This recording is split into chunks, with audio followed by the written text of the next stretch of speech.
Ini dia nih, ada berita terbaru dari anakku. Ini gue belum lihat, sumpah gue juga belum lihat. Kemarin ada wartawan yang nanya ke gue, Terus? emang Rafathar nggak tahu uang receh? Hah? Jangan kan uang receh, uang gede aja dia nggak tahu. Orang namanya anak kecil, dia kan nggak tahu uang. Segala uangnya kan yang megang ibunya atau aku. Tapi heboh karena kan anak sultan, pasti uang bergelimang ya. Tapi receh nggak tahu, ya udahlah. Aku penasaran juga, apa sih beritanya? Aduh, kalau gue nggak tahu nggak apa-apa ya, bukan bapaknya. Lu kan bapaknya. Ya kan aku nggak tahu beritanya. Saking banyaknya berita yang beredar tentang aku. Ada berita yang benar, ada berita yang nggak benar. Ya ini dia, Rafathar nggak tahu uang receh. Mana sih ya? Jadi gini, si Rafathar itu kalau sekolah itu kan pakai kartu. Iya. Jadi kartu yang ada depositnya, misalnya diisiin 20.000, diisiin 50.000, dikasih 100.000. Nanti dia di kantinnya tuh kayak bayar pakai kartu itu. Jadi dia belum ngerti tentang uang tuh, dia Emang ngerti. anak lu nggak pernah itu ke warung beli itu nggak pernah? Dia pernah, tapi kan kalau dia mau ke warung atau dia mau ke modern market, minimarket modern market kan masih Mbak Lala yang megang duitnya kan Mbak Lala. Si Rafathar soal nanya, mau beli ini boleh nggak? Mau beli ini uangnya berapa? Ada uangnya nggak? Kan Jangan-jangan nggak pernah dikasih duit tuh anaknya tuh. Uangnya aja dipinjemin. 2M diambil punya Rafathar. Aku aja pernah minjem duit Rafathar. Jangan-jangan uang Rafathar sama uang kamu banyakkan uang Rafathar. Ya iyalah saya. Ya, nih motivasinya kerja keraslah sampai anakmu tidak mengenal duit receh tuh kata orang-orang tuh. Nah dia kan nggak tahu. Kirain gue receh koinan, ternyata ke receh itu. Rafathar padahal itu duit penghuni dompet saya. Di dompet gue 100.000 sama 50.000 sangat langka. Itu dikasih 10.000 nggak tahu. Enggak, tapi ada yang lebih sultan dari gua. Beneran? Sultan hatinya, sultan kebaikannya. Beneran? Iya. Hadir hari ini? Iya. Di antara kesibukannya? Kita mah nggak ada apa-apa dibandingkan dia. Beneran? Bener. Siapa sih? Dia tinggalnya di daerah Tanjung Priuk nanti. Lu ngetawain Tanjung Priuk. Mana Tanjung Lu Priuk? ngetawain barusan. Ngetawain. Lu barusan ngetawain. Rumahnya di daerah Tanjung Priuk. Gua aja dia. Rumahnya di Tanjung Priuk, kita ada gitunya. Dia rumahnya emang di Tanjung Priuk. Dia nggak pernah mau pindah. Meskipun dia udah gimana, tetap rumahnya di gang sempit. Oke, ini dia Crazy Rich Tanjung Priuk, Ahmad Sahroni. Ya. Woi, siapa?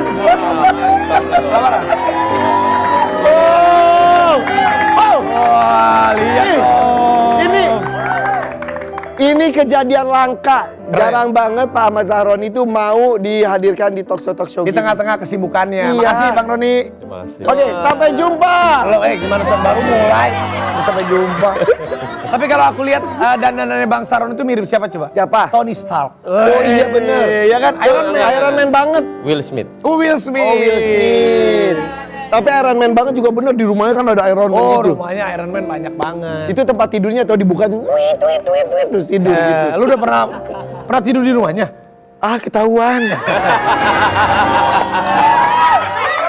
Tapi kalau aku lihat Instagramnya Bang Sahroni ini pasti komentarnya tuh banyak yang selalu ya ada pro ada kontra. Apalagi setiap ada kejadian tuh Bang Sahroni tuh selalu ngepost dan selalu memberikan komentar. Nyeleneh tapi jujur. Ya kan perwakilan rakyat boleh dong. Bacanya tapi deg-degan, Vi. Ya lu mah berarti nyali lu belum sebesar dia. Makanya aku berlindung di bahunya. Kita lihat ya. Kita lihat kemarin Ada lagi nih. ada postingan Bang Sahroni jadi inceran netizen buat berkomentar. Kita lihat postingannya dan maksudnya apa. Ini dia. Yuk. Sudahi perkara yang melelahkan ini. Negara ini bukan hanya urusin perkara perorangan. Tugas Polri masih banyak ke depan. Masyarakat wajib awasin secara terbuka agar Polri tetap jadi bagian untuk meminta keadilan yang menyeluruh. Di Polda sampai Polsek jangan lagi ada main-main mata dalam keadilan. Bang, boleh duduk Bang, duduk Bang. Bang, itu maksudnya gimana Bang? apa, Bang? Gua mah takut loh Bang. Meskipun gua anggota dewan gitu, terus gua ngeposting itu Misal bisa aja masih ada. Itu Enggak gini. Gua kan sebagai perwakilan masyarakat ya.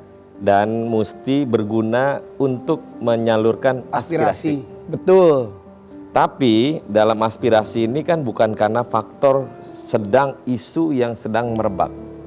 Nah itu kenapa gue sampein, karena jangan sampai para penyelenggara untuk meminta keadilan tidak fokus pada perintah pimpinan tertingginya. Oke. Makanya gue sampaikan kepada halayak orang banyak untuk dicermati sampai di tingkat bawah. Masyarakat banyak yang meminta keadilan, tapi mereka tidak bisa memberikan satu harapan. Terkadang hanya orang yang berduit lah yang diterima. Tapi di sisi lain mereka nggak peduliin. Nah itulah banyak kontra di lapangan dan gue fokus untuk kepentingan masyarakat untuk meminta keadilan seadil-adilnya. Makanya banyak yang komentar, coba di semua kasus fokusnya seperti ini. Kita acungi jempol dengan fokus ini ya, tapi tampak seperti berbeda penanganannya. Mungkin itu. Antara di level di atas sampai di bawah, terkadang penyampaian untuk meminta keadilan sangat berbeda. Harapannya adalah masyarakat menerima semua keadilan yang diminta. Nah, tapi ada salahnya juga masyarakat. Terkadang yang diminta keadilan tidak sesuai fakta. Nah, ini plus minusnya. Tapi gue dalam hal ini adalah konsen untuk kepentingan aspirasi masyarakat. Oke, kalau masyarakat kan senang disuarakan isi hatinya istilahnya. Ya, benar. Kalau dari teman-teman ataupun kalangan yang lainnya yang di atas, responnya gimana? Biasanya gue kalau sudah ada yang ngeluh tentang laporan nggak diterima atau butuh penyampaian aspirasi kepada tingkat atas, itu langsung gue. Karena gue minta sama Mabes Polri, kalau di media sosial gue terforward hal terkait dengan mereka, tolong menjadi attention penting buat untuk ditindaklanjuti.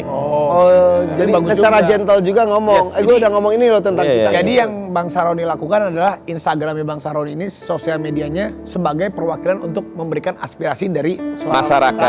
Itu bagus juga sebenarnya. Bukan cuman gaya-gayaan mewah-mewah, enggak. Tapi ini menjadi ya sudah menyaring lah Bang Saroni juga. Penyalur. Sudah menyaring dari teman-teman masyarakat, akhirnya disalurkan oleh Bang Saroni. Tapi ini mah wakil rakyat yang merakyat. Tapi emang pernah merakyat apa? Ini mah udah kaya dari dulu. Jangan apa ya Allah, dulu gimana? Dulunya Bang Saroni mah Jangan ngerendahin gitu dong. Bukan merendahkan, apa hanya bercerita ya Bang ya. Dulu pernah jadi supir. Iya bener dari ya Bang ya.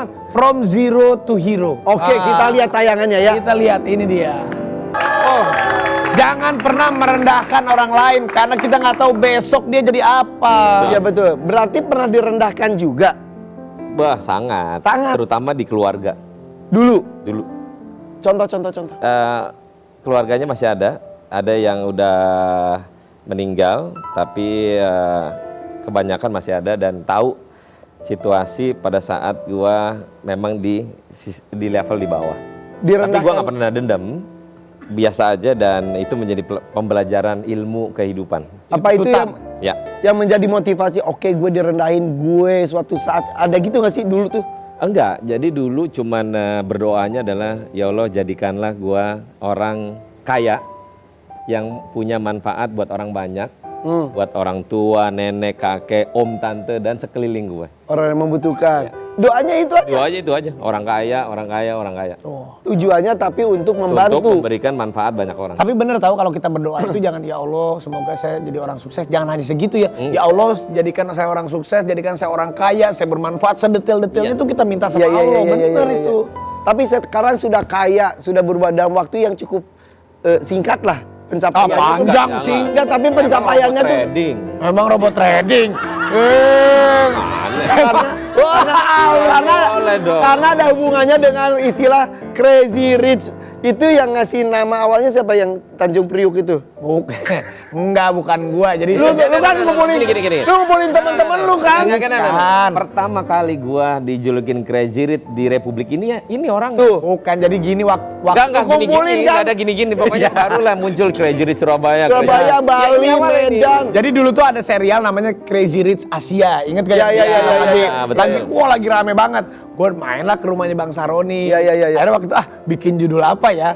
Tapi karena rumahnya Bang Saroni itu kan pas kita masuk tuh kayak film-film yang tapi kan masuk jalan gang sempit, tapi di rumahnya dalamnya tuh keren. Akhirnya gue iseng aja nulis Crazy Rich Tanjung Priok karena waktu itu lagi ngetop banget tuh Crazy Rich Asia. Dan tapi komentarnya pada setuju semua ya. Gitu ceritanya. Waktu dia ke rumah gua 5:30 pagi sama gue 5:30 pagi. Gigi.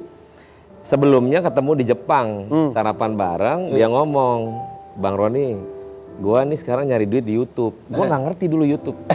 Dulu Nggak ngerti. sama sekali. Kagak tahu, nggak pernah nonton YouTube. Nah datanglah pagi-pagi, senatural itulah dia bertanya dan pas dia tayangin itu 4 hari Instagram gue followernya naik 60.000 dan handphonenya rusak. Ngeheng. Gara-gara itu. Gara-gara dia. Tapi memang itu gak dari masyarakat kan, gue kan cuma Betul. Gue cuma menyalurkan itu, masyarakatnya setuju dan masyarakatnya suka dengan kisah hidup, perjuangan, dan perjalanan dari seorang Ahmad Saroni. Jadi kan banyak mungkin orang-orang yang gue bisa Lihat ya, ternyata ya. level sekarang Jadi ini. mereka punya harapan, ternyata meskipun maaf nih gue jadi supir ataupun gue tukang bakso, gue apa, Ada harapan. Gue melihat Saroni nih gue bisa sukses ya, bukan hanya jadi orang kaya, tetapi bisa menjadi anggota dewan, bisa bermanfaat buat orang. Itulah hebatnya Bang Saroni. Nah, di situ. apakah ada hubungannya dengan ini? Lupa, masa ada Crazy Rich kesini nggak dikasih kado? Coba Apakah deg-degan nih. ceritanya tadi berhubungan dengan kado yang kami berikan? Kita lihat. 1, 2, 3. Wah. Kasih lihat Bang, apa ini Bang? Ada sepatu, Ini ngomong-ngomong sepatu siapa? ada semir, Adalah ada sikatnya, terus ada ini sikat. juga. Maaf. Kipas. Ini coba ceritain satu-satu nih Bang Roni nih. Ya enggak, nah, kipas dulu ya, kipas dulu ya. kipas. Nah jadi, kenapa kipas ini masih disimpan sama nyokap gue masih ada, dibalut. Bukan yang ini tapi. Bukan. Ini kipas tukang sate waktu itu. Nah jadi gue pakai karena kondisi nggak punya kipas angin. Dan pakai kipas ini untuk, ini cara ngipasnya juga masih hafal nih. Jadi Coba. ngipasnya begini, cuman untuk ngademin kaki. Hah? Cuma ngademin kaki. Kenapa aja. kaki diademin? Supaya bisa tidur. Karena panas. Saking dulu nggak ada punya AC. Enggak bening AC, kipas angin nggak ada. Ya AC lagi. Saking panasnya. Saking panas ya, untuk ngipasin kaki. Supaya, Yang ngipasin siapa? Ya gue sendiri. Ya gimana tidurnya kok gini sibuk gini? Sampai ketidur-tiduran. Gini. Dia mah kaya dari lahir sih, jadi dia nggak ngerasain. Ya kan niatnya buat tidur. Gimana bisa tidur kok dia ngipas? Ya kan sambil tiduran kan gini. Ngipasin yang mana tuh Bang? Enggak, kalau yang ini Ya salah. kaki lah, gini lah. Itu kalau sepatu sama semir. Nah ini kalau semir kan gue dulu memang semir sepatu di ada satu perkantoran Pertamina di Priuk. Jadi tukang semir sepatu. Beneran itu Bang? Ya beneran. Gue sampai hafal dan tahu sini. Bukan ini beneran nggak nih? Iya beneran. Coba gue masih inget Yang bukan. udah Bisa tenang. juga. Oh, iya dia masih tahu loh caranya. Hati-hati tangannya lecet loh Bang. Ya. Aduh. Dia mah laki-laki Jadi- sejati.